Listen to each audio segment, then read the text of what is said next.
খেদমত করতে, ইহুদি ছেলে আমার নবীর খেদমত করতো, তারা ছিল নবীর প্রতিবেশী। তো অনেকদিন হয় ইহুদি ছেলেটা আসে না।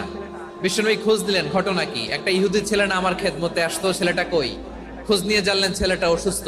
বিষ্ণু ইসলাম ওই ইহুদির বাড়িতে চলে গেলেন ওই ছেলেটাকে দেখা করার জন্য, ভিজিট করার জন্য। সুবহানাল্লাহ পড়বেন না?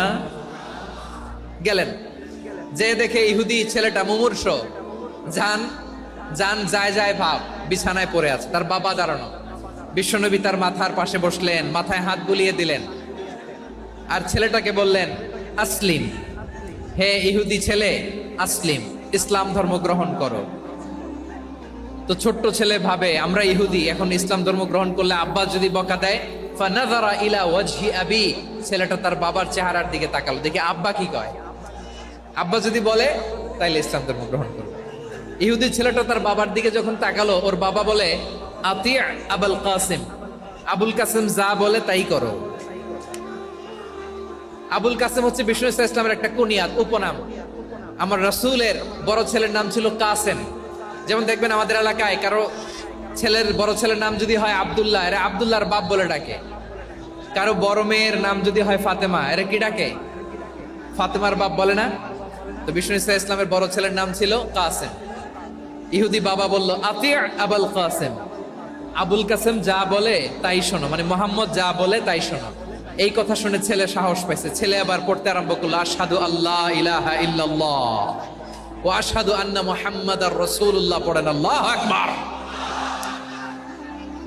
বিশ্বনবীর আহ্বান শুনে, ওই আহ্বানে সাড়া দিয়ে ইহুদি ছেলে শাহাদা পড়ে মুসলমান হয়ে গেল। তার হৃদয়টারে ইমানের নূর দিয়ে আলোকিত করে দিল কে?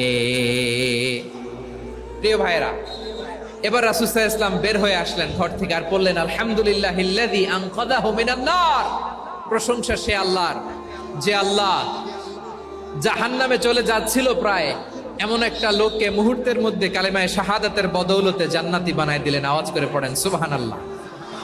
এই হাদিস থেকে আমরা কি শিখলাম? What is the moral of the story? এক নম্বর স্টোরি হলো, প্রতিবেশী ইহুদি হোক হিন্দু হোক, যাবেন, সুসম্পর্ক রাখবেন, উপহার দিবেন, বিপদে পাশে দাঁড়াবেন। তাইলেই তো আপনাদের প্রতি, মুসলমানদের প্রতি তারা আকৃষ্ট হবে, ঠিক কিনা বলেন? আপনি যদি হিন্দুদের সাথে বৌদ্ধদের সাথে নাই মিশেন, নাস্তিকের কাছে নাই যান, তো ইসলামের সৌন্দর্যটা ওরা বুঝবে কেমনে? আমার অনেক হিন্দু পরিচিত ভাই আছে, ওরা আমাদের ইফতারির প্রোগ্রামে এসে একসাথে ইফতারি করে, আমার সাথে বসে একসাথে ডিনার করে, হাফ প্যান্ট পরা, গলায় স্বর্ণের চেইন, হাতে স্বর্ণের ব্রেসলেট, আইসা আমার সাথে ডিনার করছে, আছে এরকম। আসো, welcome, welcome to my dinner, আসো বসো। বসলেই তো আমি ওর ডিএনএ, চিন্তার ডিএনএ চেঞ্জ করে দেওয়ার সুযোগ পাবো। চিল্লায় বলো ঠিক কি না? আসতে হবে আমার কাছে। Our door is open, the door of Islam is open 24/7। সব সময় আমাদের ইসলামের দরজা আমার অমুসলিম ভাইদের জন্য খোলা আছে না নাই?